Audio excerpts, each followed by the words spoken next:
Orioles convey your mind verbatim through vibrations. All right, everybody, welcome back to Pride Rules MMA podcast. This show is proudly sponsored by Black Hole Jiu-Jitsu, Madama Jiu-Jitsu, 80K Fightwear, and 2 Minute Warning Sports 360. I am your host, the Reverend Tommy D. Joined with me tonight, right now, coming to you live from the Home Depot parking lot in upstate New York, El Professor. I hate you. Omar Sangarima. What's up, buddy? Oh, man. I come on, man. It's the lowest parking lot for me. But that's, shout out. I was the off-brand. I'm the off-brand Hispanic. How are you? Oh, it is nice to be unburied out of snow. We missed you all.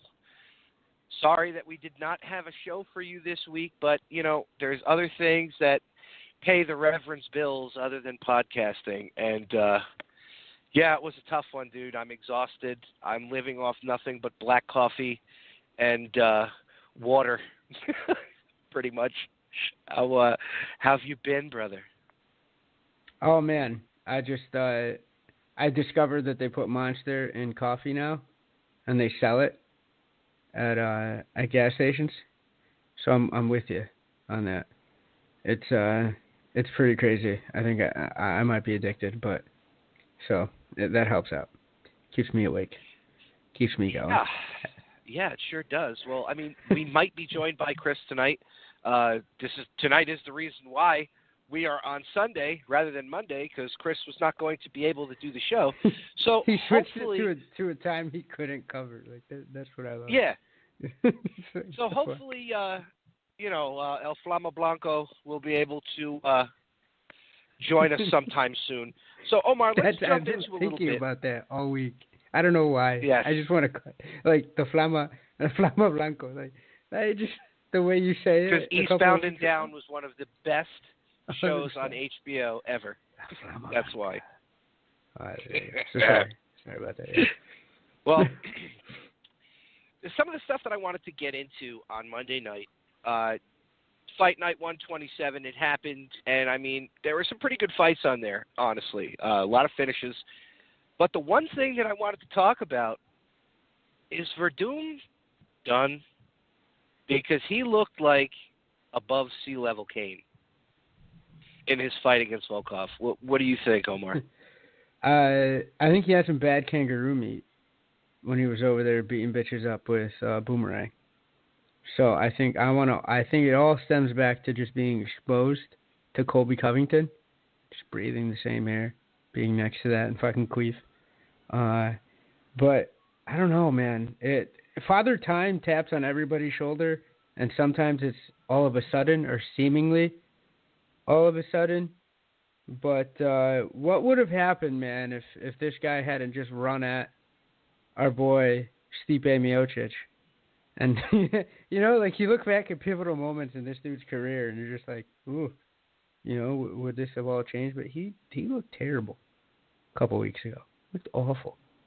He was gassed in the second round. Yeah. He couldn't get it to the ground, and when he did get it there, he couldn't keep it there. That's not the Fabricio Verdum that we all know and that we have all seen fight in the UFC. He looked like a completely different fighter. And it was terrible. It is terrible, yeah. And yeah, you're right. Father Time does. It's always undefeated. But I think right now that's kind of something that we don't need to see in that heavyweight division, because he didn't look like Father Time was taking him anywhere. Am I right? There's all of a sudden there's enough young talent and other intriguing matchups to make in the heavyweight division, which couldn't have been said for quite a long time. But that I don't think you have to have Verdum in there mixing it up.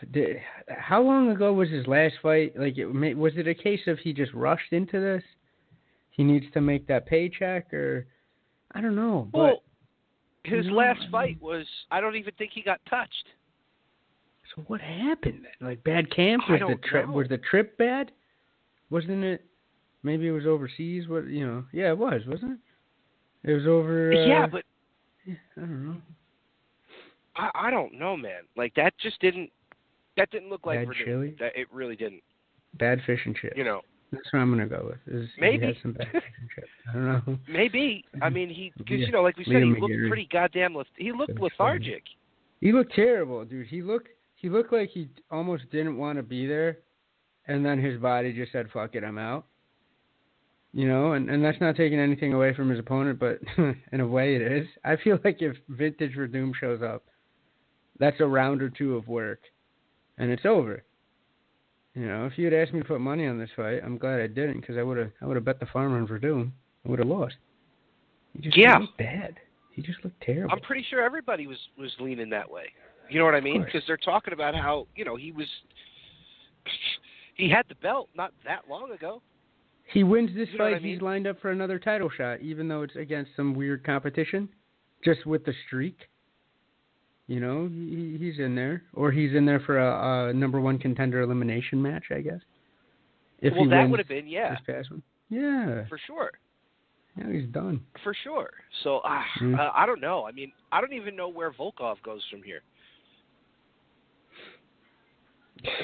Who do you give him? I don't know, because I'm still not sold on the fact that Volkov beat him in as much as Verdum lost. So it's not as though I'm gonna be, calling Ticketron to get me some seats to see his next fight. It's just, you know what I mean? My friend, after the fight happened at work, tried to jazz me up to talk about it, and I love talking fights, and I was just like, okay.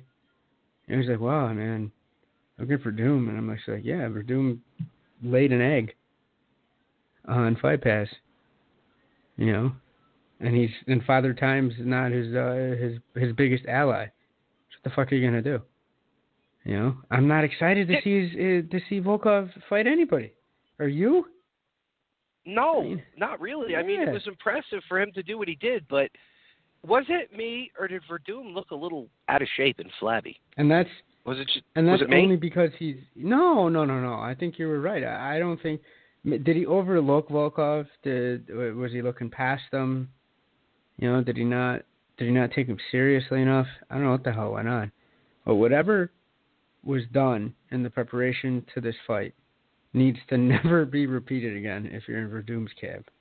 They need to go back to whatever was working prior to this, because he looked like a world beater before. And he has consistently looked great. He has such a great record. If you look at the strength of schedule or, strength of his opponents, he just really. Is this just a case of a trap fight gone wrong? Was it that situation where he's just like, oh, Volkov, fuck Volkov, I could beat Volkov on my worst day? Apparently not, bro. Apparently not. I mean, it's not like Verdum's come out after that and said, he had a bad camp.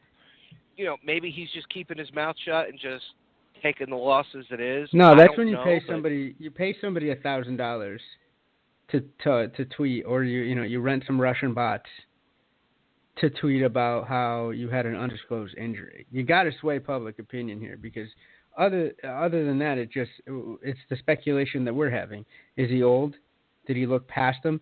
Neither one is a good situation, because if he's just old, well, he's fucked, right? Flat out. He could probably eke out a couple wins against maybe the 10 through 15 guys in the UFC, or whatever the fuck the ratings are. If you look past them, that's still not good at this stage in his career. It's just not. He's a professional. He's expected to go in every day, and he's a veteran. One of the biggest things he brings to the table is preparedness and professionalism in the cage.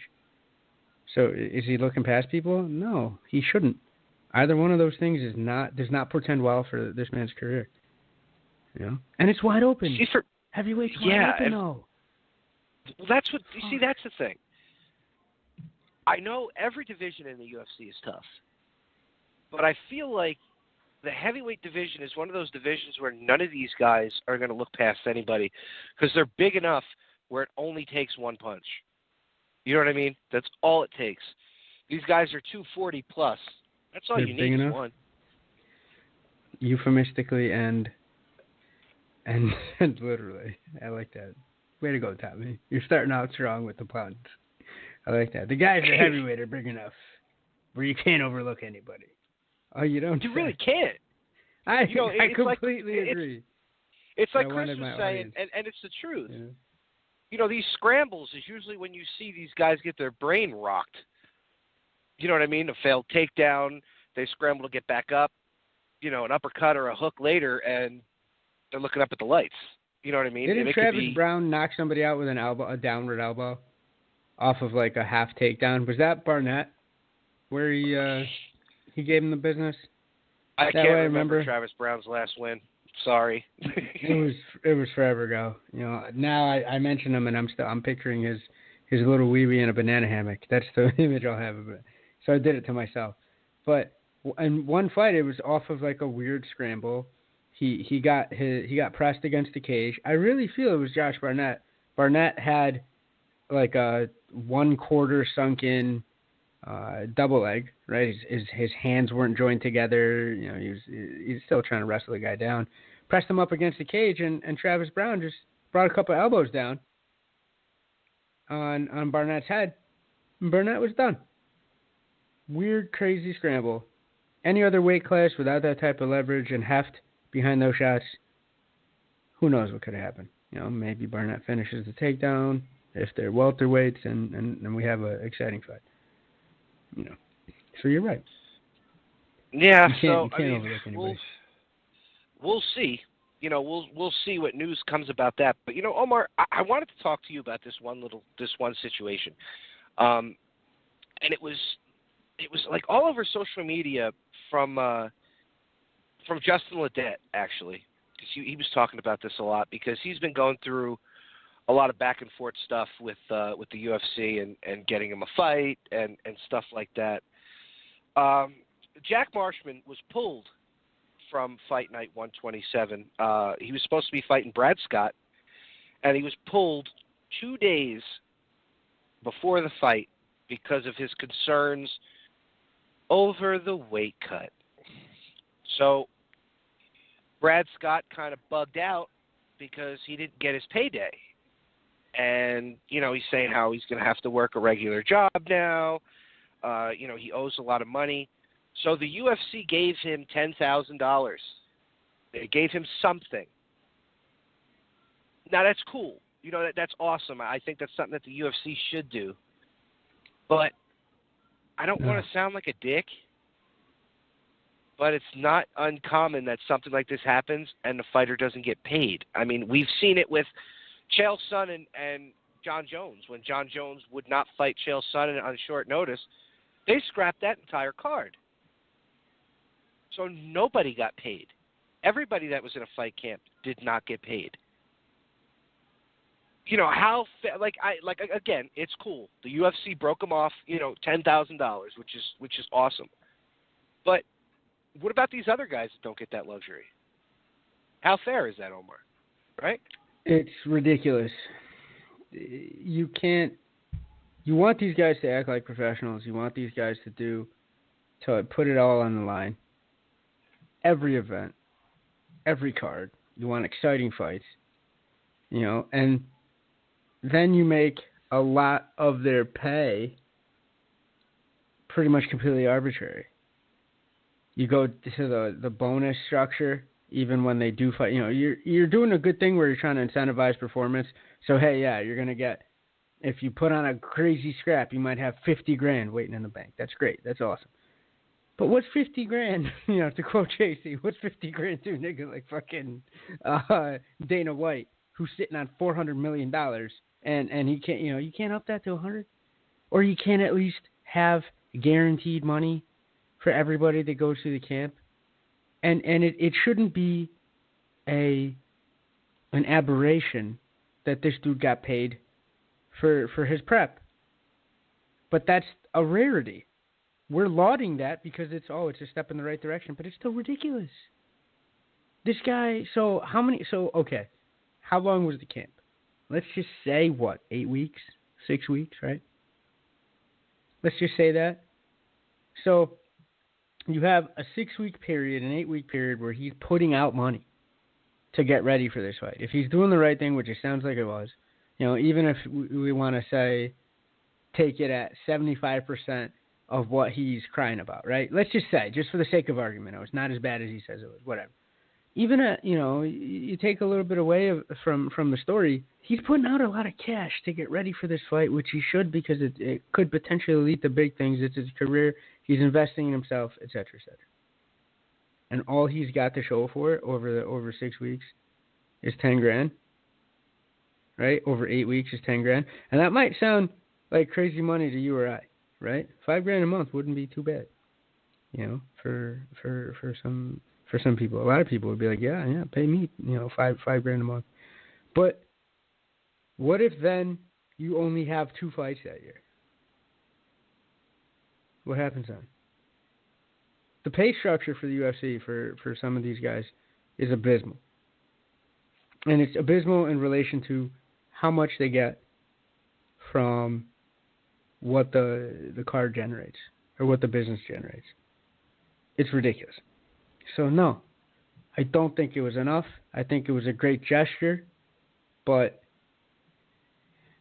pay, unless something drastic happens, pay isn't going to get switched around much, And again, we could go down the rabbit hole of here's organization. It's not really an issue, but all right. So back to the fighters union. Now you have the fighters union. You get those guaranteed contracts like they do with WWE, except WWE doesn't have a union, right? So you're paid whatever you're paid, whether you show up or not. How would that go with MMA? Like, okay, I'm going to miss weight, so fuck it. I'm still going to get paid anyway. That's kind of what I'm thinking could happen with these situations where it's like, all right, this guy fell out of camp. We couldn't find you a fight in enough time, so here's just $10,000 to make you happy. You find folks I don't know. You find folks that do that though. Instead of just say in this situation, somebody doesn't make weight, the other person should get paid their show money at least. But you know what's scary? No, if you show up to the weigh-ins, you get your show money. If you make it to the weigh-in. But you know what's scary is that the $10,000 in some of these contracts, the $10,000 could have been more than the show money. That's another side thing. Like the money is even ridiculous. But I think he was getting paid more. I think he was getting paid more than $10,000. That's why he panicked and said, I'm going to have to work a regular job. I don't know what he should get paid his show and his win money, as far as I'm concerned, and get a little extra on the top. You can't talk out of one side, and I'm talking about Dana White and co., not the fighters. You can't talk out of one side of your mouth and go, hey, listen, these guys, when they pull out of stuff and they're not professional, they're not workers, they don't really support the brand.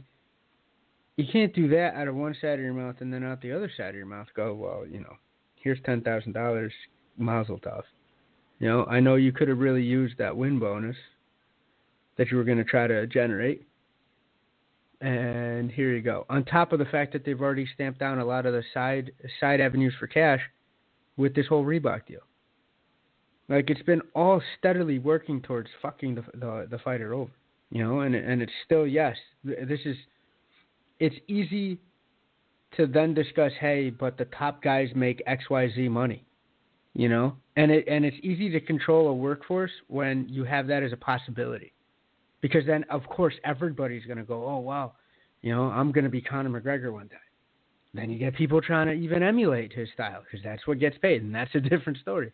But if you have a workforce that thinks I'm going to strike you rich one day, same as in a fucking political discussion. If you have a body politic that thinks I'm going to be rich, then that's how you can get an estate tax as an issue. You know what I mean? Like, if everybody thinks that's what's going to happen to them, rather than taking and sitting here, listen, I probably won't make Conor McGregor money, so let me hold out and work something out. The pay structure is fucked, man. It's hard. They're independent contractors. I get it. You want to be technical, and Chris could come on here and be like, well, this is what they signed up for, and they're independent contractors, and this, that, and the third. I get that. But other sports spread the wealth a lot better. But the only reason they do is because they have collective bargaining. You telling me the NFL would have a profit splitting the way it does if it wasn't for the Players Association? Or the union or whatever it's called? No, you're with the right. MLB. But Yeah. to what you were saying about Chris's point, which is kind of almost mine. How many more times do you think you'll see guys pulling out of fights just because, well, I'm going to get paid something anyway?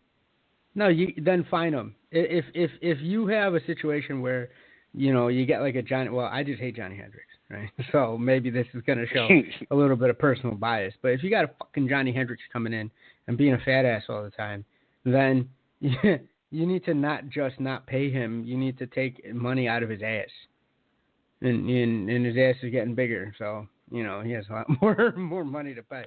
But well, what I think maybe they could do, because this was an issue over the guy was concerned about his weight cut, so he probably knew he wasn't going to make weight. So if you want to give them something, I say you give them their show money. If you're on weight, and you're going to be on weight, you give them their show money, and you give them the opponent's show money. If you want to do that, if you want to go that route. You know what I mean? If that's the route that you actually want to go. You got to do something, man. Yeah, I don't know, but considering that, nobody else, they haven't done that for anybody else, it's kind of like, I don't want to say it's fucked up to do it to this guy because he went through the camp, but you look at a guy like Frankie, lost his top spot because of Max having to pull out, and he took a fight. You know what I mean? The risk really wasn't worth the reward. But he's a gangster, so he was going to do it.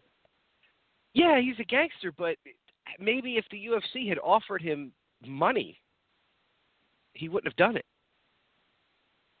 You know what I mean? If they had offered to pay him something. Support himself?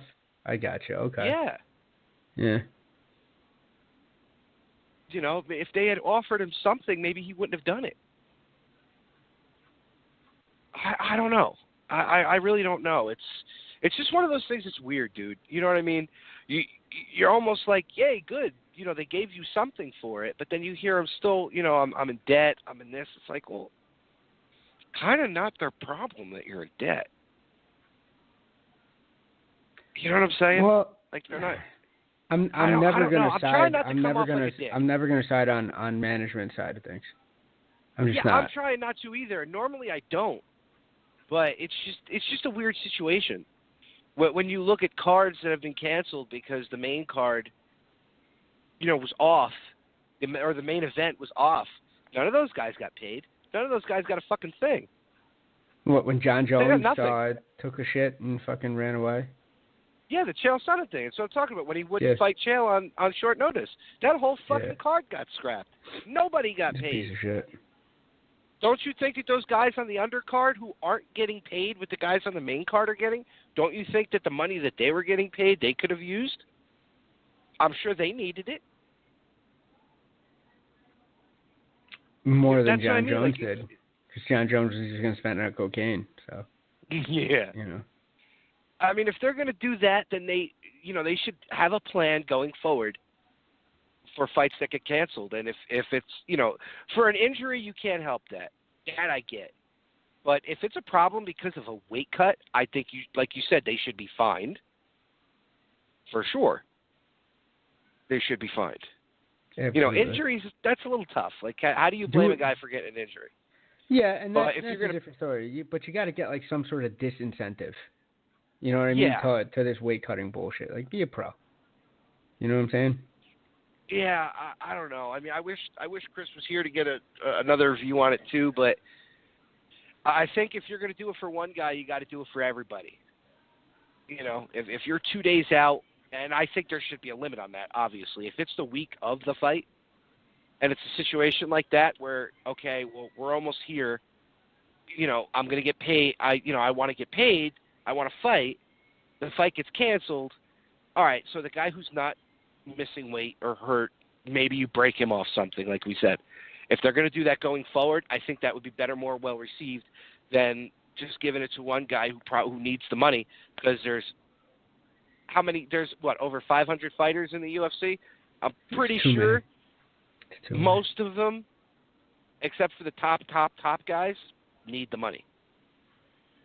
Right?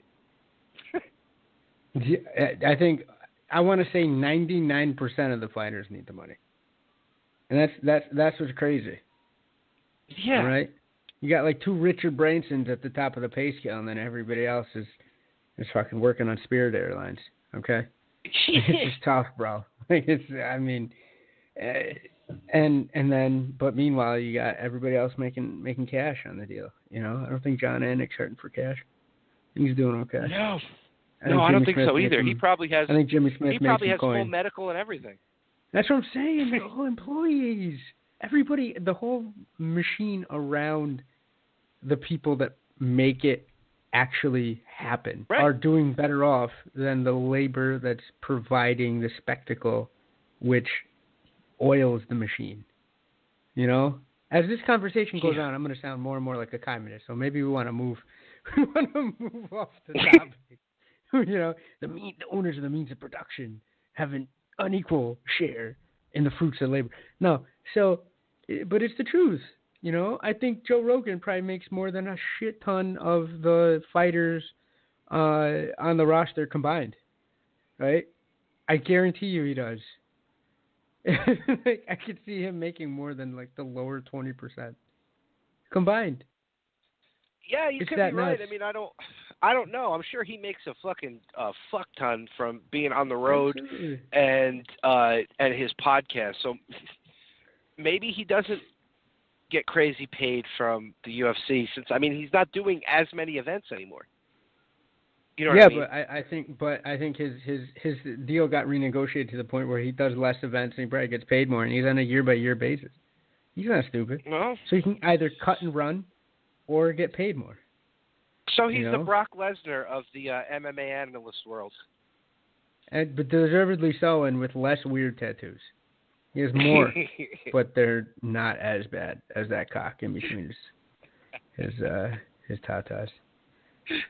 So, giant dick. Giant. We just brought up Brock Lesnar.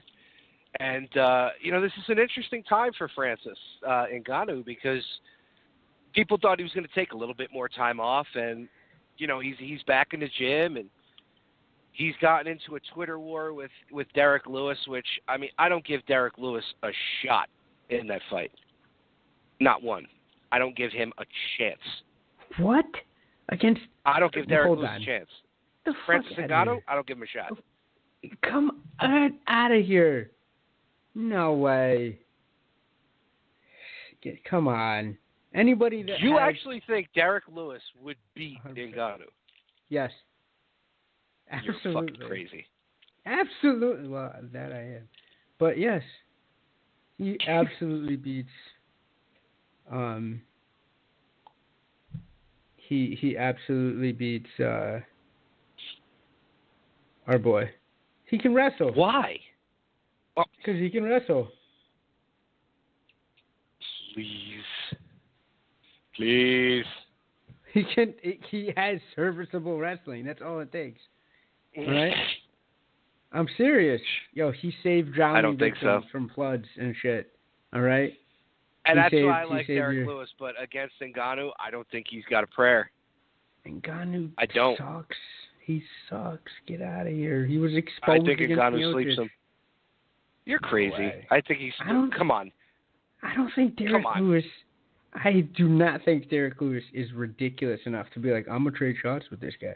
I think he'll talk like he will. Absolutely talks like he will. But, I don't think he would actually do... He's just going to shoot a double or a single way on him. And then you're done. I think he finishes. I think you're breathing too much of that fucking... I think you're breathing too much of that Adirondack air. That's what I think. That 80K air is gorgeous. Yeah. What are you talking about? That's All what those I trees. think. I think you're spending a little bit too much time above sea level there, Kane. Lot of trees up here. Because I've seen some recent photos of Francis, and he lost a little bit of mass. I think he's actually working a lot on his cardio now. He's off cycle. I get it. I get it. But, Stop it. Stop it. Stop it. Jesus, no, I don't think he's. Come on, man. The French don't have much to cheer for. He's something for them to cheer for. And the French ain't cheering for this guy. He's the wrong color. Get the fuck out of here. Since when do French people cheer for dark-skinned folks aside from soccer? You really want to go down that rabbit hole? He's not really French. No, well, neither's Ngannou. Yeah, that's true. But they cheered for him for like 2 minutes, and then like fuck it. And people saw them cheering for him. Not only is Ngannou, going back and forth on Twitter with Derek Lewis, Ngannou wants Brock Lesnar. Yeah. Of course he does. He wants to get that cash, bro. I want Brock Lesnar. Like, I'll fight Brock Lesnar, like tomorrow. You see? See, to me, that's an interesting fight, just because Lesnar's gotten caught before. Because they're both glass cannons. Yeah, I get that. I mean, Lesnar does not like getting punched in the face. Okay. He doesn't. Let's rephrase that. Who would like getting punched in the face by Francis Ngannou? Just like as a baseline, right? And then on top of that, he didn't. I'm sure he didn't like it though. I'm sure he didn't go, you know what? Tag me right here. And on top of that, our boy Brock is notorious for liking the fake punching a lot more than the real punching, in terms of being on the receiving end. But they're both glass cannons. I was about to say, don't say that to Randy Orton after he split Randy Orton's head open with fucking elbows. Well, stop it. All right? Randy Orton just likes picking on old people. All right? There's a reason why he's called the Legend Killer. But, see, I know a little bit about pro wrestling, but just a little, though. That's the extent of my knowledge. You start going down there, I'm gonna tap out. But who gets the takedown or who gets the one punch? That defines the fight. There's nothing intriguing about that fight to me. There's just not. I don't know, man. I don't know. It's a For duel. some reason, I want to see that. Right? It's Aaron Burr and Alexander Hamilton at 10 paces, right? Whoever goes 9 paces and turns around first is going to be the winner on that fight. I don't know why, but for some reason, I really want to see that fight. Jesus, you just love that tattoo. You got a weird thing with that tattoo. I don't know. I want to see it because I want to see how Ngannou would knock him out. Because I mean, we've seen Derek Lewis get dusted before.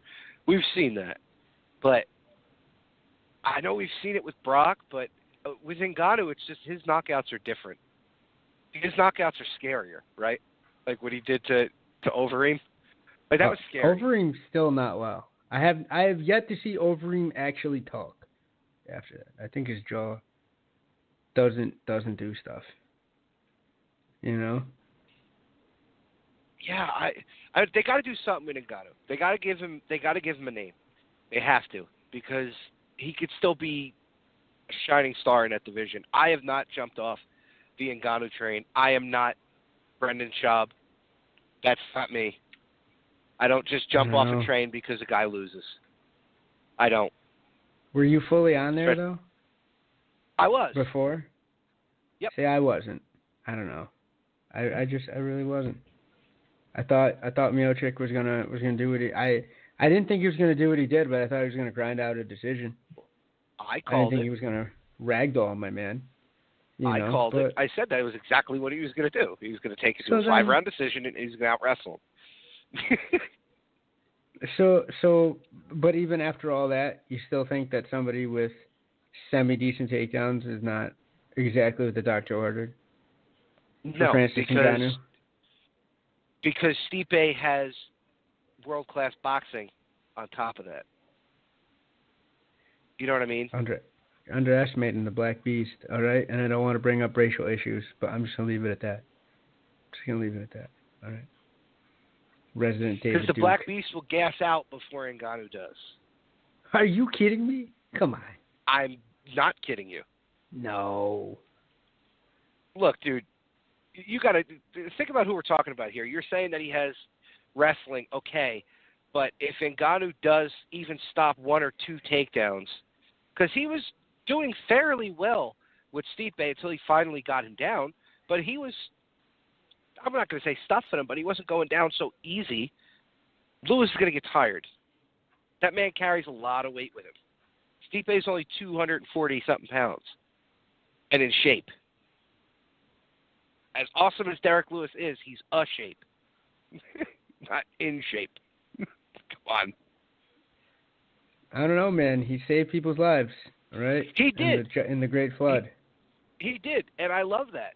I don't hate Derek Lewis, but I just don't think he's going to beat Ngannou. I think Ngannou's going to catch him on the chin, and then that's it.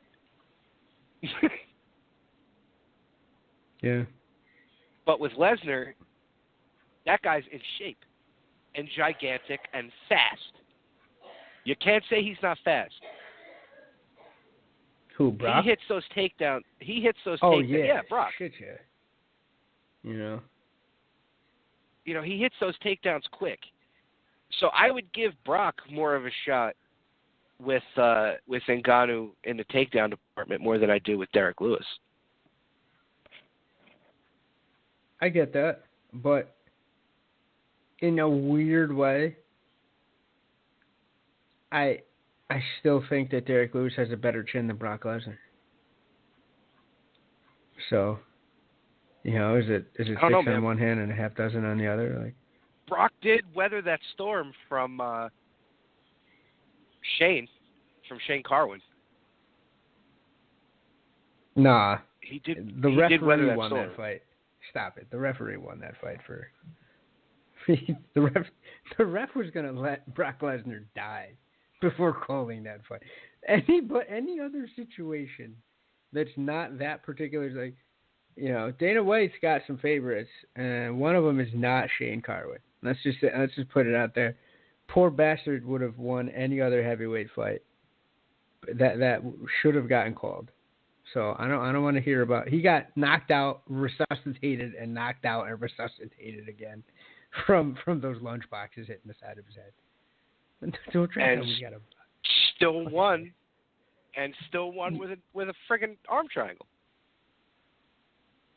Because he thought he was hugging his pillow. I'm sorry. Because he was knocked out. That's what it was. He thought he was hugging his wife. It doesn't matter. He still weathered the storm. He did. And came out and won the next round.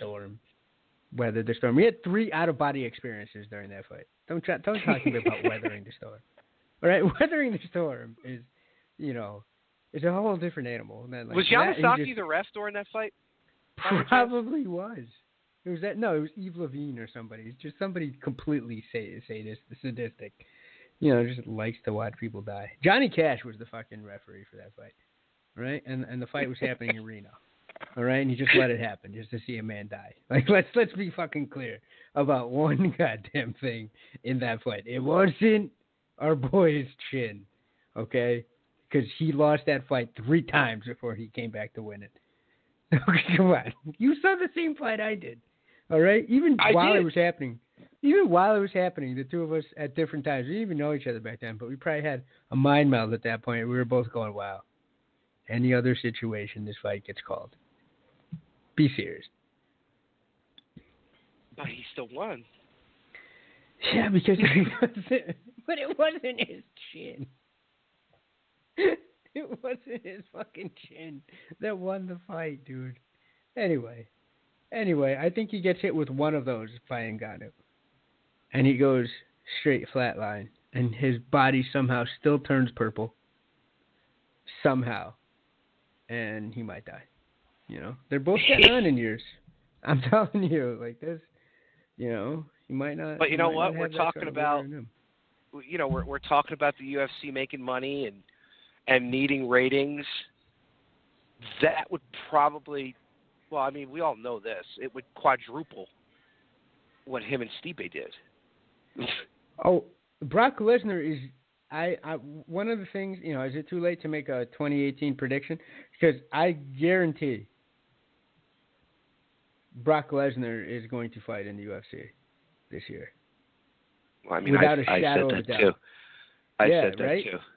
Like then I'll jump on that bandwagon then, because they need that cash with some of the things that are getting rumored, right? And I think that's one of the things we want to talk about a little later. But they're potentially teasing out this Mayweather bullshit. They're potentially teasing out this Anthony Joshua signing, with the things that are even leaking, right? The things that are even That leaking. Anthony Joshua signing, that has me fucking heated. So finish what you're going to say, because we'll jump onto that one. No, go right ahead. But I'm just saying that the things that that are even leaking in the press lead me to believe that the booking team has made calls to everybody. Jesse Ventura got a call from the UFC, probably. Like let's just they're going everywhere. But, yeah, so let's jump on that. So the rumor is they're looking to sign Anthony Joshua for a multi-fight deal equaling $500 million. Nothing against Anthony Joshua. No, it's ridiculous. But what about the other fighters that have been fighting for this company for 10 years, like a Frankie Edgar, who's been in the top fucking 3 in 2 divisions for 10 years straight? I guarantee you he ain't make $500 million fucking dollars. You know the only person that's made made $500 million dollars? You know who the only other person who's made $500 million dollars off of the UFC in its lifetime? Dana White. And 2 other people. Dana White. That's it. And the Fertittas. That's it. 3 people, and they're all non-fighters. What do they all have in common? They're not fighters. Right? So number one, I love watching Anthony Joshua fight, right? I think that goes for both of us. He's a great boxer. I think he's exciting for the heavyweight division, this, that, and the third, right? All respect to Anthony Joshua, not somebody I'd want to, fight in a fucking dark alley, blah, blah, etc., right? But who the fuck is Anthony Joshua? We know who he is, right? In England, he's a much bigger star than he is here, so maybe I have, a couple of that, anti-redcoat bias, because I'm a full red-blooded American, as much as you want to say otherwise, you fuck. But I don't get, if the UFC's even thinking about dropping $500 million, where are they thinking of making this back up? Like, is he going to fight 500 times for the UFC? Is he going to put in, like, some sort of Mexican amateur boxing record performance for the Ultimate Fighting Championship? Is he going to fight Floyd Mayweather 6 times? Like, where are they making this money back if they're even talking about this? Is it co-promotion with boxing? Like, are they going to do some K1 Dream bullshit? Like, or Hero? No, not Dream. Heroes, right? Wasn't it Heroes that did, like, or K1 Dynamite, right? There was a couple of Dynamite events where it was like MMA, then boxing, then UFC, then I think a couple people fighting with some sticks and some cans. Like, it was crazy shit, and it was on New Year's usually. The only thing I can think of that the UFC might do is like what Bellator does with the kickboxing, where they'll have the ring above the octagon, and then when it comes time for the boxing match, they drop down the ring. That's the only thing that I'm thinking of, because you are not. Yeah, $500 million for a guy who's. I mean, did they? I'm sure they didn't pay fucking James Toney even close to that when he got dusted from Randy Couture. Well, but James Toney was at a different stage in his career in relation to Anthony Joshua. This reminds me more of like if like Lennox Lewis had been brought in, and Lennox Lewis is actually a good a good comparison because of the same sort of origins, right? He's from that side of the pond as well, so he has some great wins to his name. Maybe not as exciting of a fighter because I think Anthony Joshua finished more people, maybe. But again, we're fight fans. We're knee deep in this fight game. We know who Anthony Joshua is, right? You get where I'm going with this. Who outside of that core demographic, you're thinking of paying somebody ridiculous crossover money, all right? If you tell me Ryan Seacrest is going to fight Harvey Weinstein in the UFC, that fight makes sense to pay these people $500 million.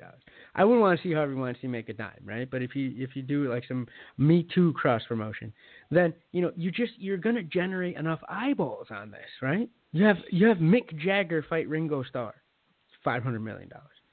Who else is gonna make this sort of money for the UFC? And obviously, he's going to be fighting the champ.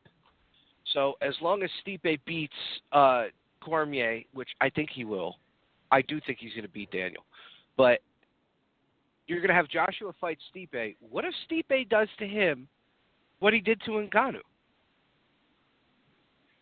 So if you're saying it's a $500 million multi-fight deal, you're getting ripped off if he just gets embarrassed by Stipe like Francis did. The only way that I could see this type of monetary number being thrown around is honestly like you have a situation where there's some co-promotion going on. And that's the potential with pay-per-view points. Do you get me? They can't just be thinking, because it's going to be a one-off. If it's one of two things, either it's a one-off and it happens like you said, right, where he comes in, he gets destroyed. Anybody with any sort of wrestling at the heavyweight division, Derek Lewis beats Anthony Joshua, and don't you dare say otherwise. Shut the fuck up. Like anybody with any sort of wrestling takes out Anthony Joshua. It's the law of the jungle. It is. All right. But so you either have that, or you have a situation where there's got to be some co-promotion, and because you have him facing some fucking jabronis to build his name up in MMA. Where's the return on investment aside from that? And do we get the $100 pay-per-view? Because 100%, 1,000%, absolutely. Yeah, and UFC fans are not going to want to pay that. And Dana has fan is not going to want to pay that. Panting. He has been panting, bro, to try to make the $100 million pay-per-view.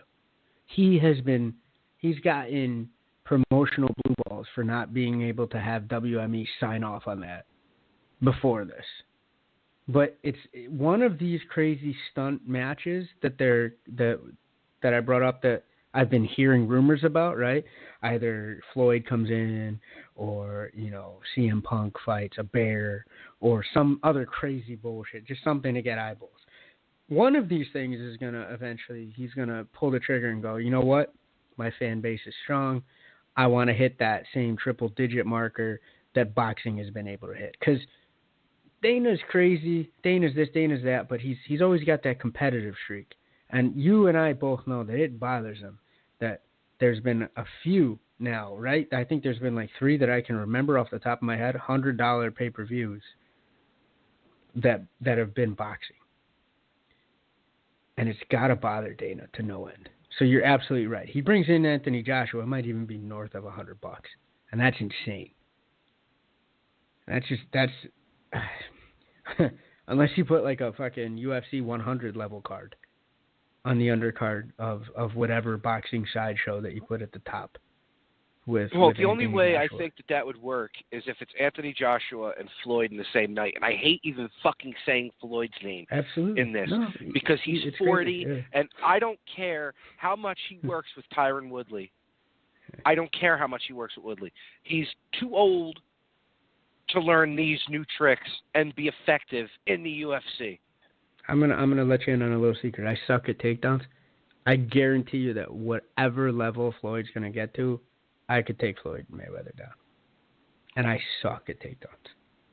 All right? I would put money on you being able to take him down. I'd put money, I'd put money on Chris. Yeah, but dude, that's the only way you can warrant a $100 UFC pay-per-view is if those 2 names are on there and the rest of the main card is nothing but championship fights. It's hot fire, exactly. It has to be. And the fight night has to be the same thing, just night of champions, just throughout the entire fucking thing. Night of champions, starting from the FS1 prelims all the way on through, or you don't do the prelims at all, and you just have fucking 10 fights on pay-per-view. That's the only way I could see them warranting $100 or more pay-per-view to make people buy it, to watch Anthony Joshua, who's never fought in mixed martial arts before, and Floyd Mayweather fight, who's never fought in mixed martial arts before, warranting that kind of money. It's the only way possible. Because if not, it's going to be streamed like a motherfucker. It's going to be one of those things where I wouldn't even put in allegedly in front of the streaming. I might tell people that, yes, I'm going to do it and hide behind enough proxy servers to tell Dana White to come get me. Because it's just going to be fucking robbery. $100. Because you know what? It's just terrible, dude. The Conor Floyd fight was 200,000 pay-per-view shy of the Pacquiao one. You know why? Because 3 million people said, I'm not paying $100 exactly. to watch this guy get embarrassed. Exactly. Like fucking economics 101. There was a better, I'm going to sound like a nerd, but wasn't there a better equilibrium price? Like, what if they had brought that price down to maybe $80? They would have shattered the record for pay-per-view buys. No, I think so. There's a point at which I don't think enough people wanted to pay to see exactly what everybody knew was going to happen.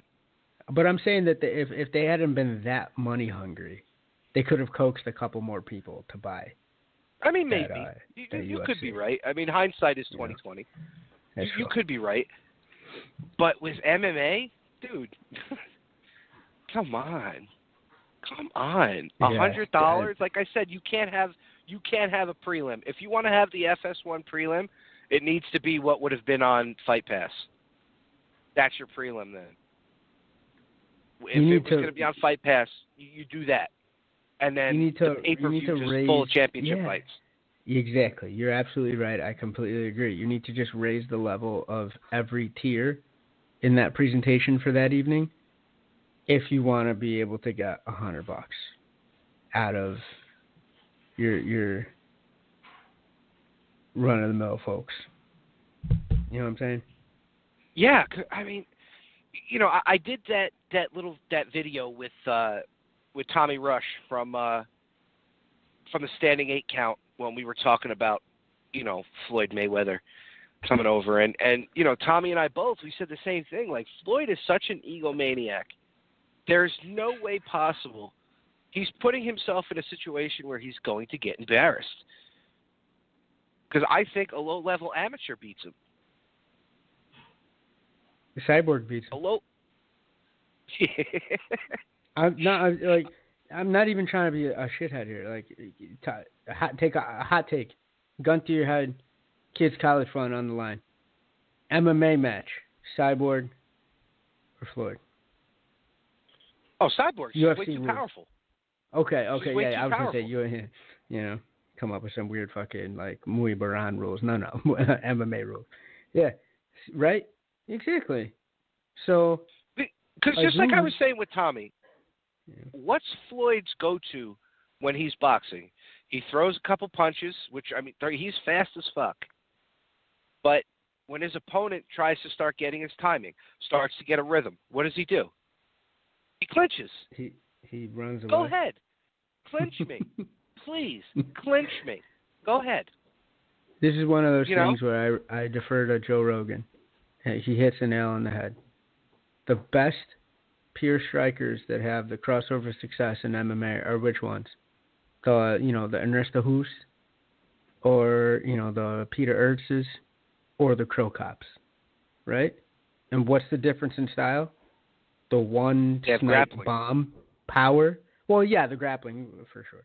But I'm talking about even during the initial transition, which type of striking is going to translate better.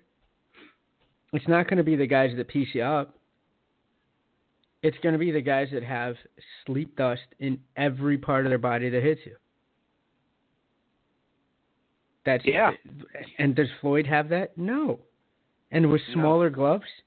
Fuck you. He pulls punches in 12 ounces or 10 ounces or whatever they box at, right? There's been reports or accounts of him pulling punches with bigger gloves on. You think he's going to go full bore with 4 ounces on? Fuck you. No way. Nope. His hands will crack in the first 25 seconds.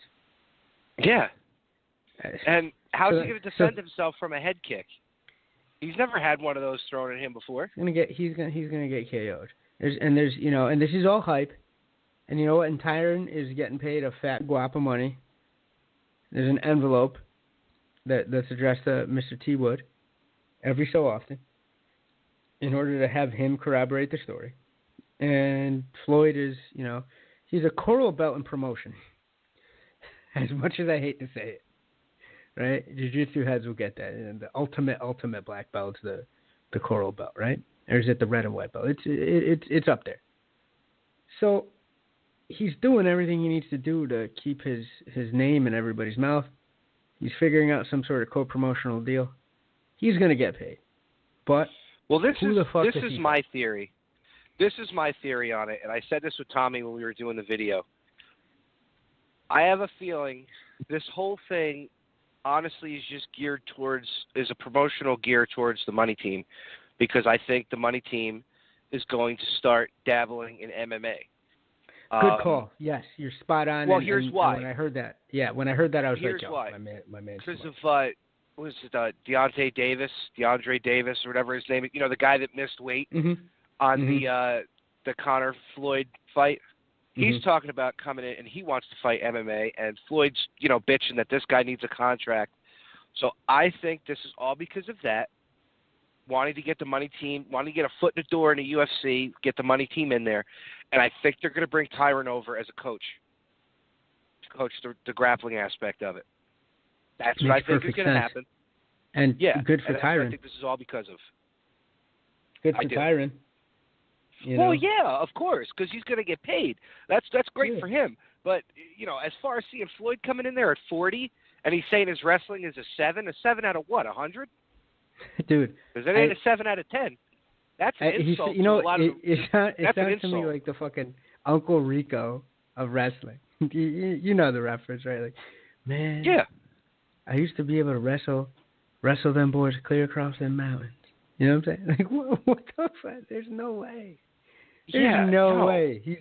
He wasn't in the back room working on his wrestling, throughout his career. Like, in the age of social media, somebody would have leaked that, hey, 5 years ago, he started bunking with Alexander Carlin when we weren't looking, trying to figure out this wrestling thing. Well, don't you remember just about a few years ago what his take on mixed martial arts was? Remember what he said?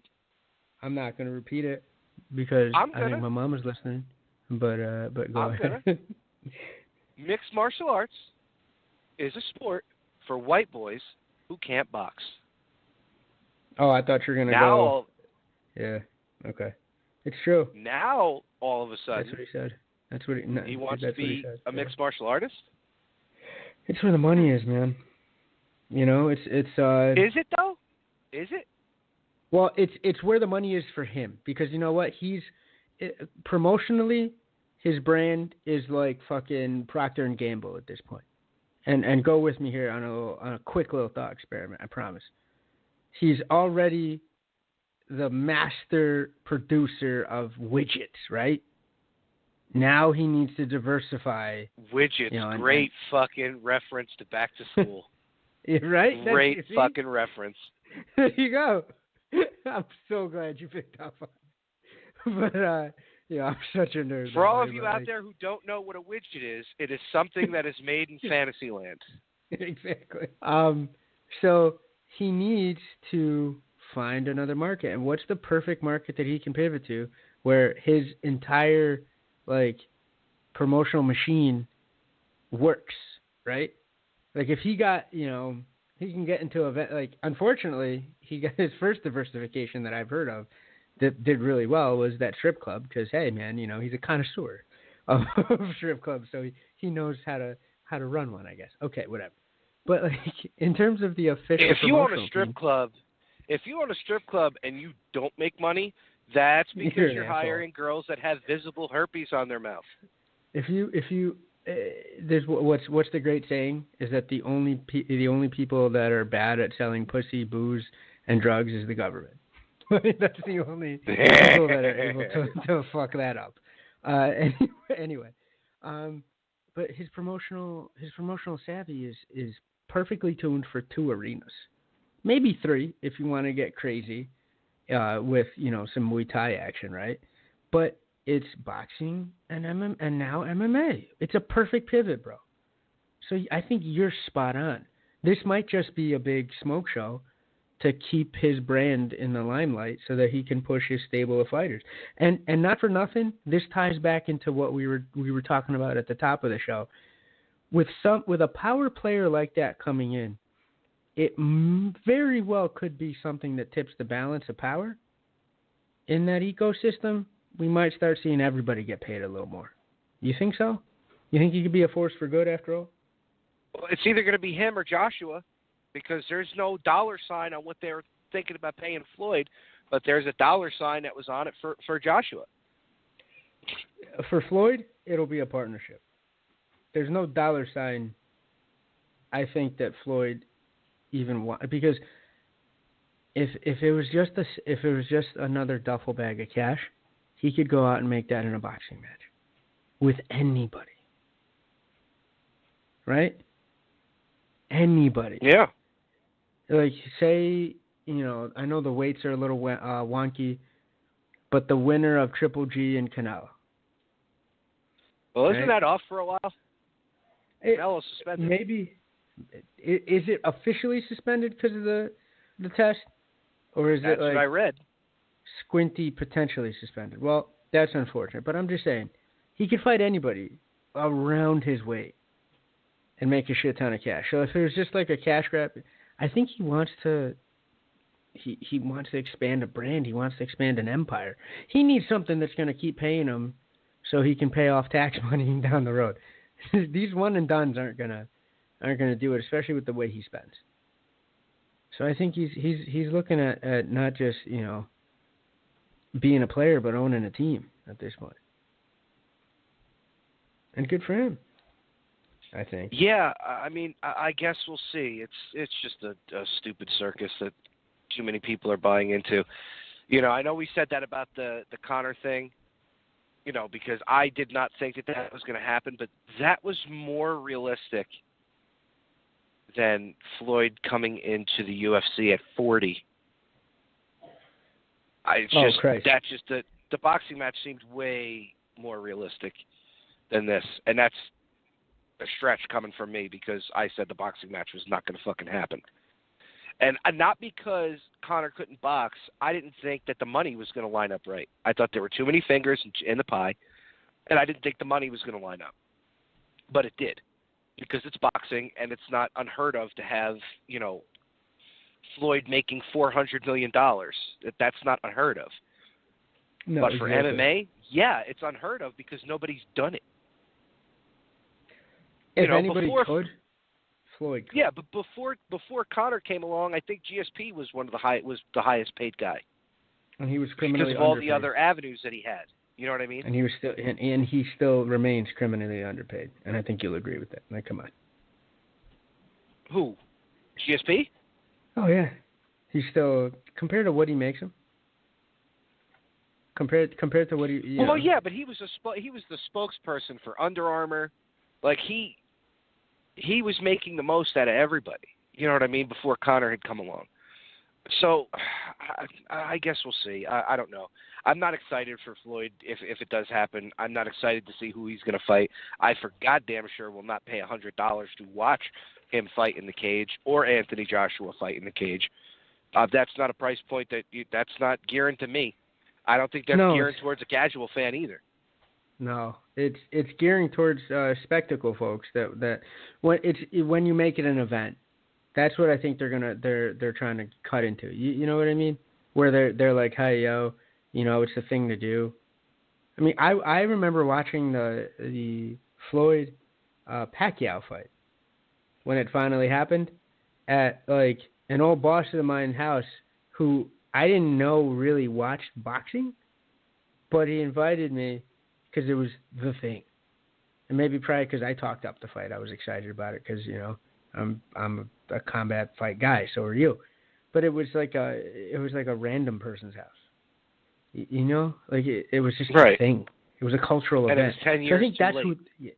Yeah, it was horrible, and then I almost felt embarrassed that the guy, I threw the guy some cash because I felt embarrassed that he dropped $100 on that fucking stinker of a fight. But that's who it's geared towards. It's geared towards if you can get into the popular zeitgeist, if you can get onto the ESPN, if you can get onto the Bleacher Report front pages, not even just like the embedded MMA ones where you got to click through or you have to have a link to get right to it. If you can get into the mainstream, then it becomes an event. Then you can charge $100, and I think Floyd has that. He could do that. So in the end, I know I've been saying, hey, where the hell is the money for the UFC in this? If it catapults them forward there, maybe WME's not as crazy as we think they are. I don't like that they're going this way. I'm sad. Yeah. I agree with you there, but they need cash, bro. Well, we'll see. We'll see what pans out with that. But before we close the show out, there's one thing that I want to talk about, and I want to end this with. And you're the perfect guy that I want to end this with because Chris is just a bloodlust human being. So he's a lustful guy. Period. He lives life that way. So I don't want to get on him for it. Yeah. So. As people have seen in the recent MMA news, Frankie Edgar and Cub Swanson are signed on for April 21st here in Atlantic City. I think it's great that Frankie's finally getting to fight home. For one, it's sad because it's a fight night after the guy just got done fighting on a pay-per-view. I'm a little concerned. And saving a pay-per-view. Let's be serious. Yeah. I'm a little concerned just because I don't think it's enough time that's passed. Like, I understand. He's going to get Bisping, bro. He's going to get Bisping. Yeah, that's what I'm afraid of, man. Yeah, and I don't want to see it against Cub Swanson. Nope. But you know what? I could be wrong. We could see the Frankie that we always see. But it just shocks me that they're doing it this quick. You know what I mean? It really does shock me. I mean, is it that Frankie's too tough for his own good? What do you think it is, man? Do you think he needs to get himself back in the win column? Because, I mean, isn't he ranked number 3? The only doctor that's going to clear Frankie is Dr. Zhivago, Dr. Feelgood, Dr. Strange. You see where I'm going with this? No self-respecting medical professional is going to be able to take a look at that knockout that happened basically yesterday in brain concussion days, right?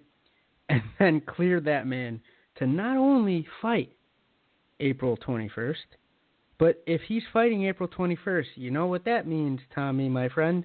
He's in camp right now. Or he should be. Yes? Am I crazy? Yeah, well, he would have to be. So then how in the fuck is he going to get done up like he never has before in his career that way, stopped, and turn around, take a knee, get up, and get back into fight camp? Because knowing Frankie, he was probably in fight camp. This is late, so he was probably in fight camp 2 weeks ago. Or getting ready. Well, I mean, he'd have to be because the fight's 3 weeks away? Exactly. At this so point, you're going to tell me that turnaround time is medically...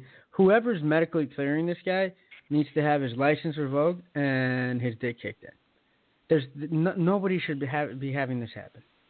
All right? Because I was talking to a fighter who told me that, medical for a knockout, really, I know they'll say 60 days, but it's 30 days, and then they review it from there. Has it even been 30 days since the fight with no. No, we might be getting towards the end of the 30 days, but this is some shoddy doctoring, some shoddy medical professioning, right? This is terrible. And what kills me is that it's putting Bisping. I'm not a fan of Bisping by any stretch of the imagination, right? But I still think that his team and commissions, that there was a bunch of folks that almost had him setting up to get Tim Hague. I know that's a little crazy to go out, but I need It's the a little dark, hyperbole but to I get drive it. home the point. No, it's the fucking truth, man. He went back out there, and the turnaround time was way too quick. All right, and what ended up happening? He got fucking He dusted got knocked out by again. Kelvin. He got dusted again. Okay, and this can't. And they're both at the stage of their career, Frankie included, where this stuff has accelerated consequences.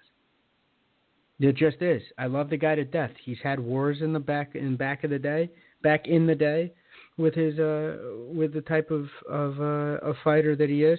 He's had wars fairly recently, and he just got stopped for the first time in his career.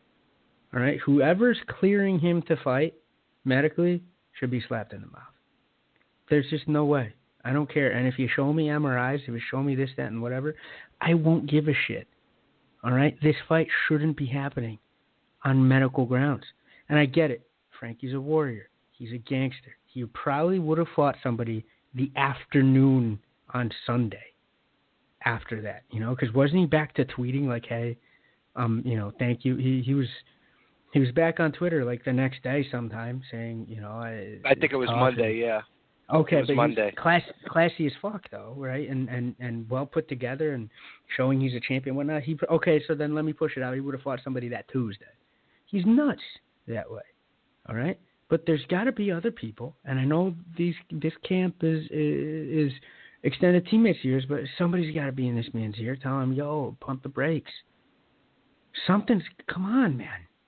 This is too quick. Yeah, I don't know, man. Too quick, Tommy. I know you won't say it because you got tired, but this is too quick. Honestly, the only thing I could think of is the UFC going to him saying, look, do you want to fight on this Atlantic City card?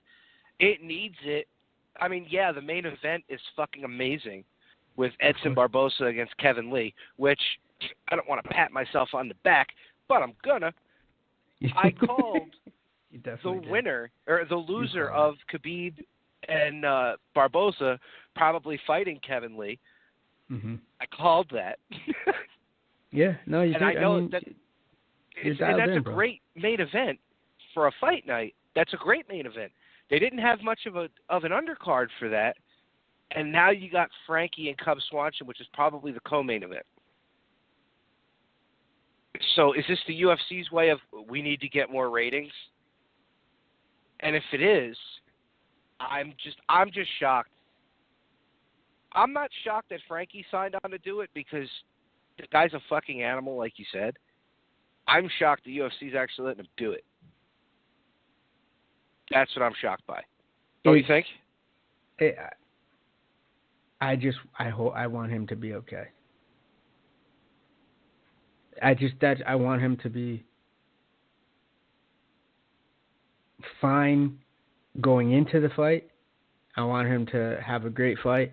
Of course, I'm rooting for him. I love both fighters, but come on, man. That's an easy one to say. Big ups to Frankie Edgar. But I don't want anything to happen to him. Here's the other thing. Don't.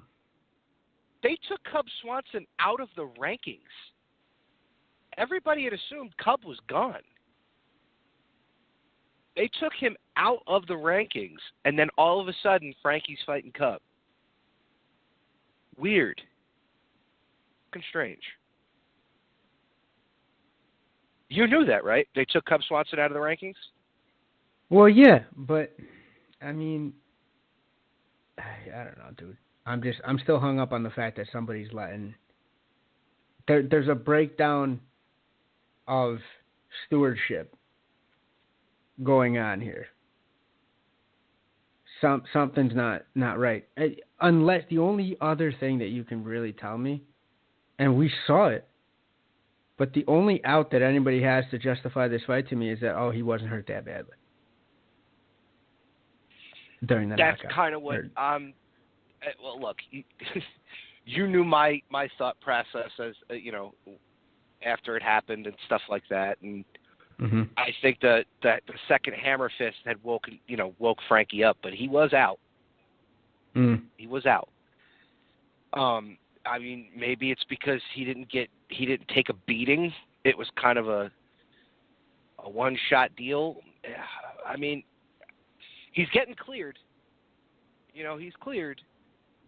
So there's really not much that we could argue about that. I just think it's a little bit too soon, and I think this is, the UFC being kind of greedy and wanting to get those views on fight night from the Atlantic City card, which they really didn't look like they were putting too much into, except, for Edson and Kevin Lee.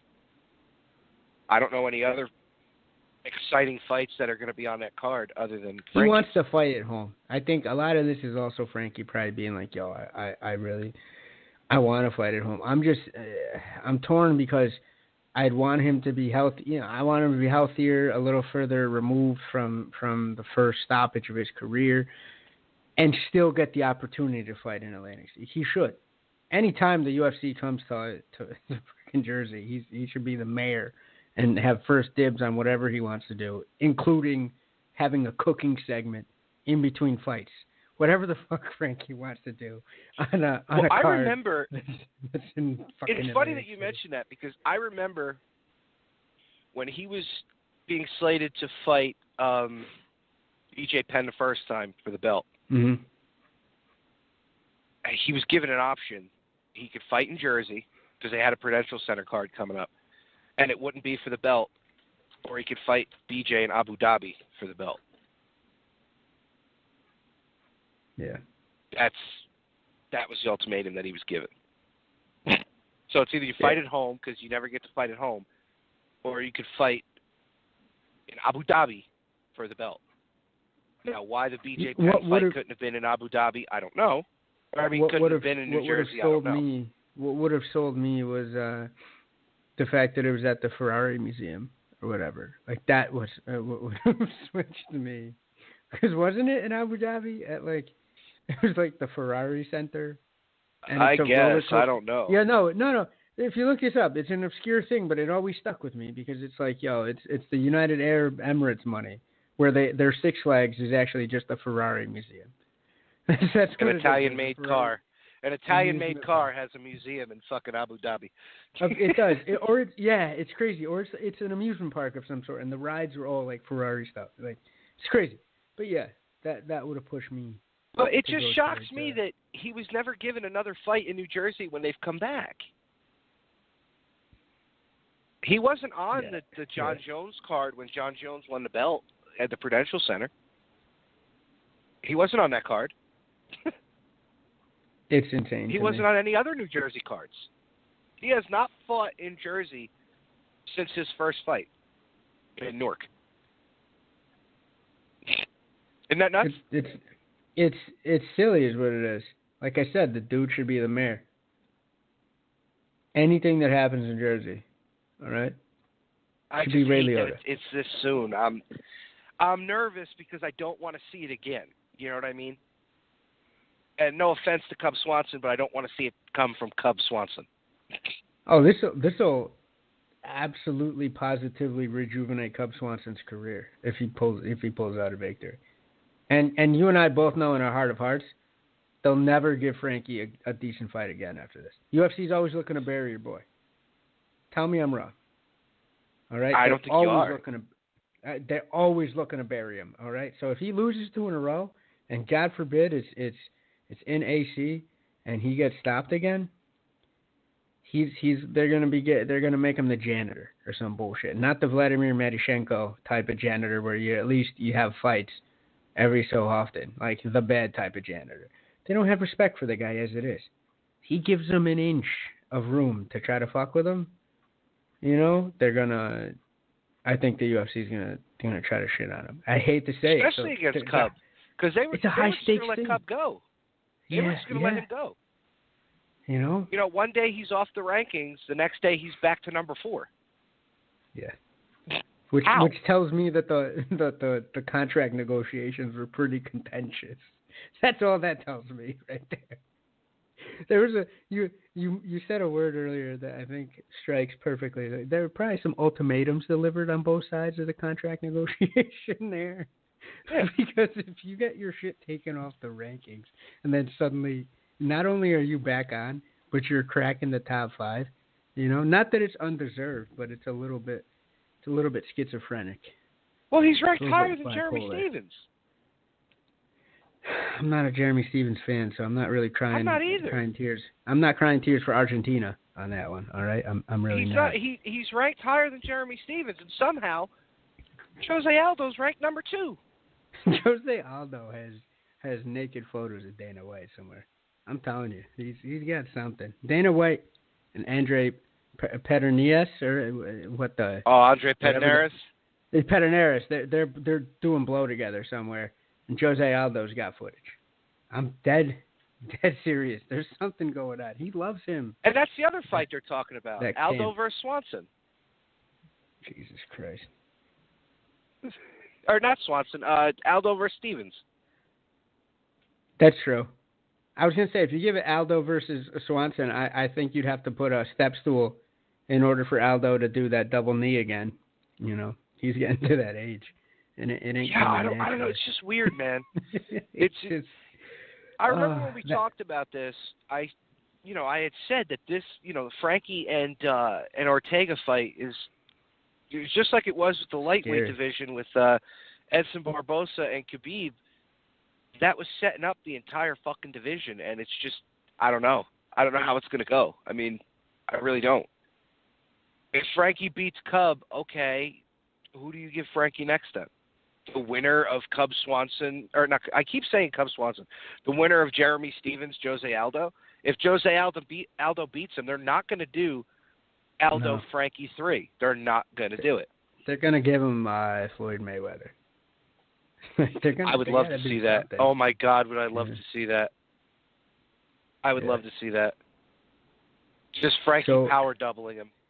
Constantly letting him back up, beating him power worse doubling than him Yair again. Rodriguez, right? Just putting a fucking beating at him.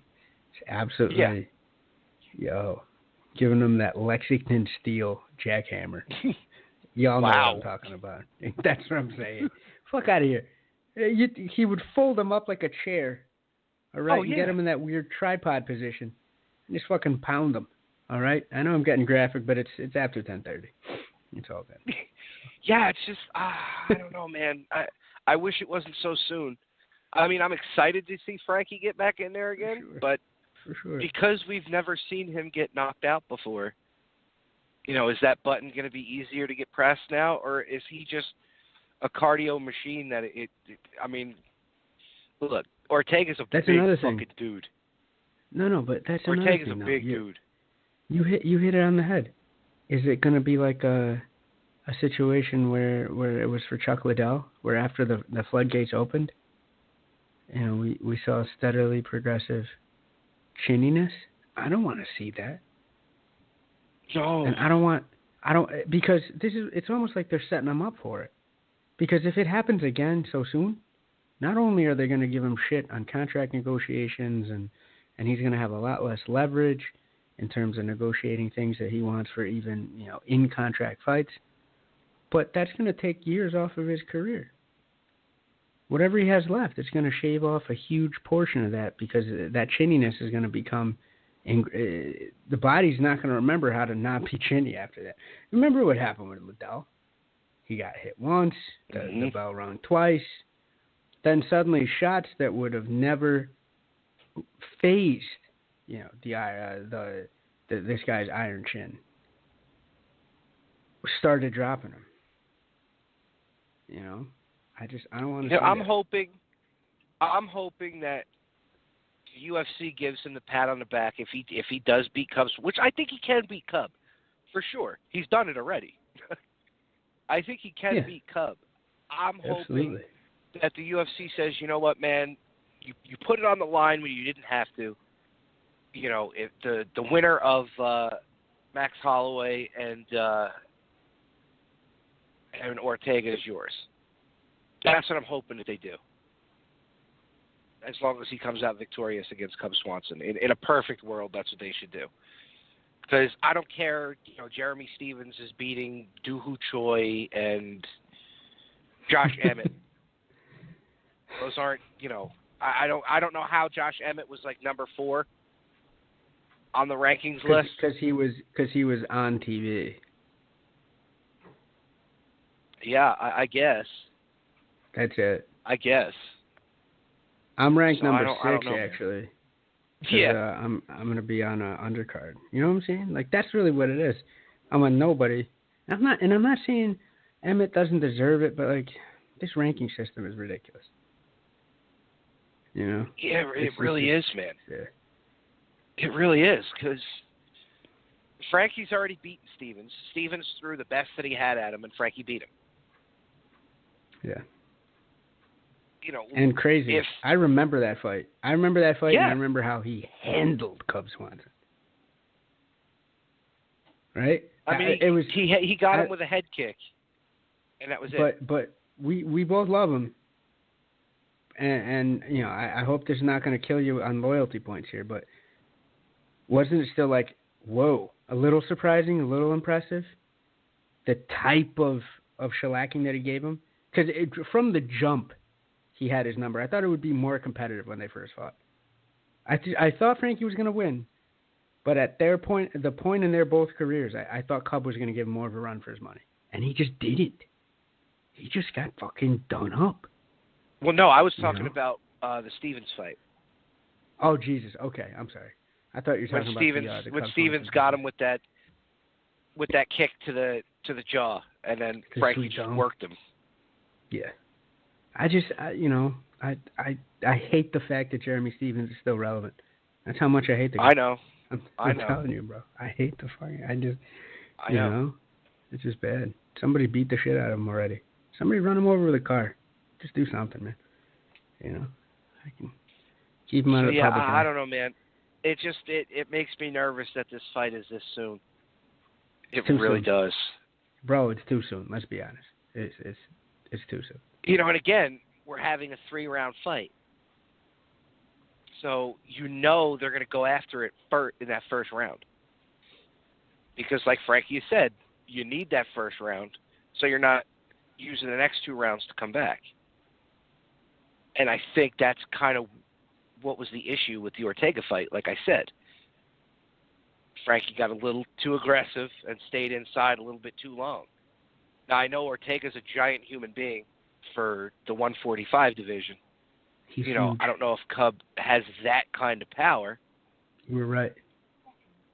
But he's enormous. But with, him getting knocked out this soon, there's a chance that button could get touched. And depending on the referee, it might get stopped if he goes down. You know what I'm saying? Mm. They might not give him that Frankie Edgar opportunity to bounce back like they have in the past. I don't know. It's nerve-wracking. It's tough. It's a tough matchup. It's too soon. It's my opinion. It's too soon. Well, we'll see. But at least to close that out with the Edson Kevin Lee, now that I just have you before we end the show, take aside from the fact that, we love Edson and can't wait to have him on the show eventually. You think he beats Kevin Lee? Oh, shit.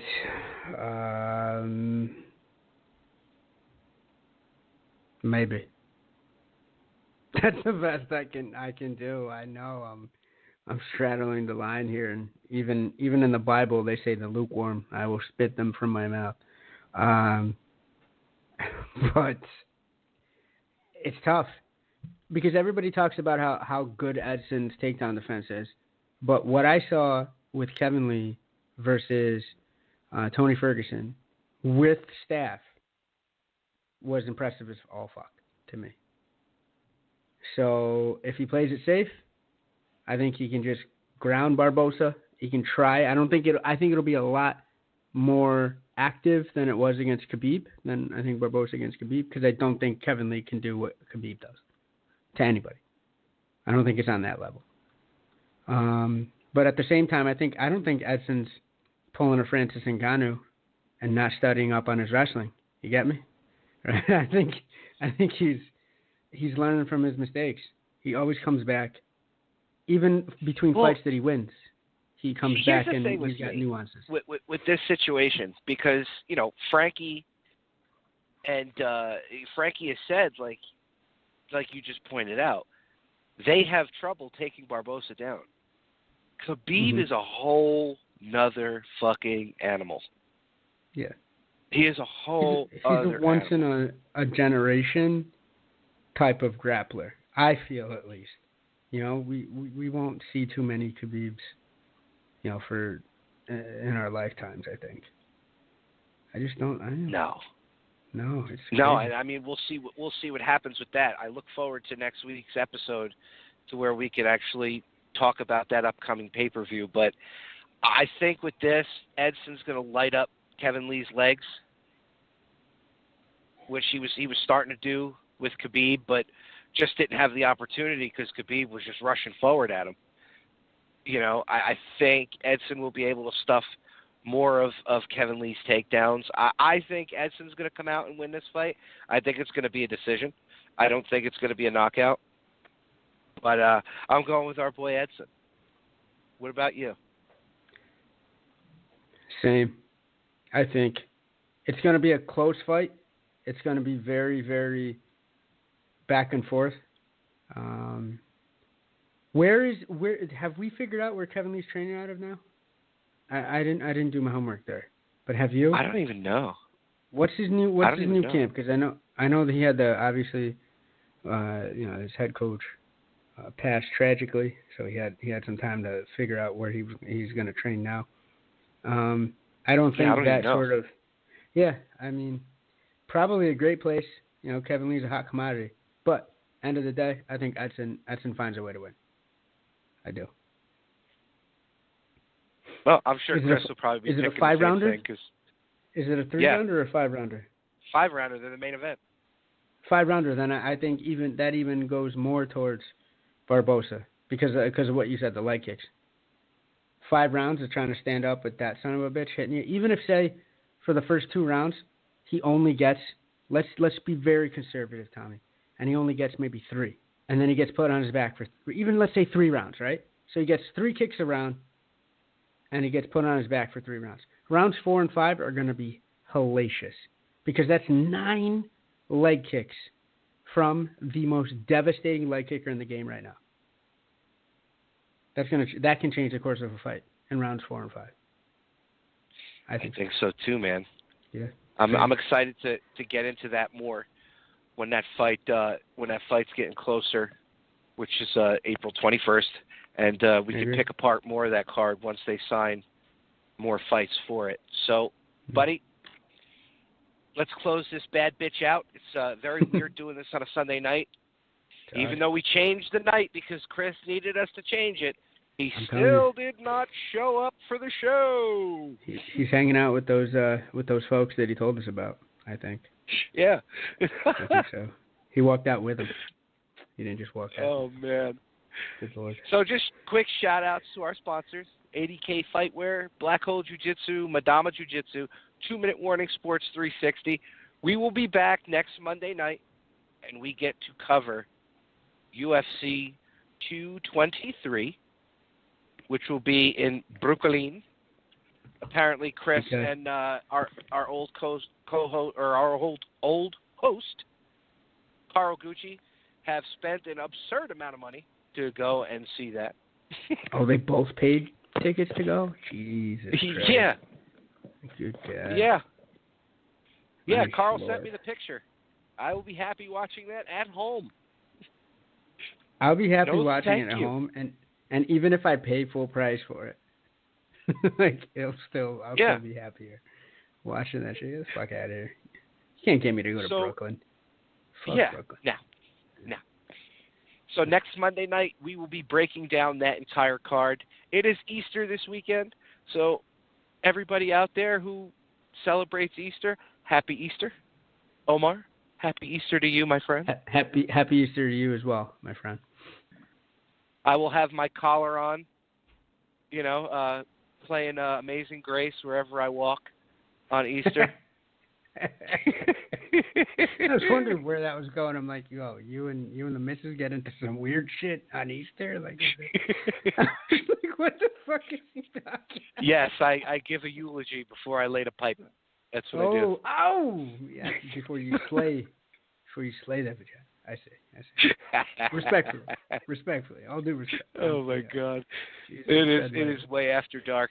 So listen, guys, we will be excited to talk to you all again next Monday night. We will be back on our regular schedule. Definitely going to work on getting some guests soon. It's been a while since we had a guest on, so I will be taking care of that. And maybe we might be able to do a quicker show before that. So you never know. I like that. All right, man. So listen, thank you, everybody. Shout outs to our sponsors again. Omar, it's been a pleasure. Can't wait to talk to you for our next show. We are Pride Rules Podcast. Good night.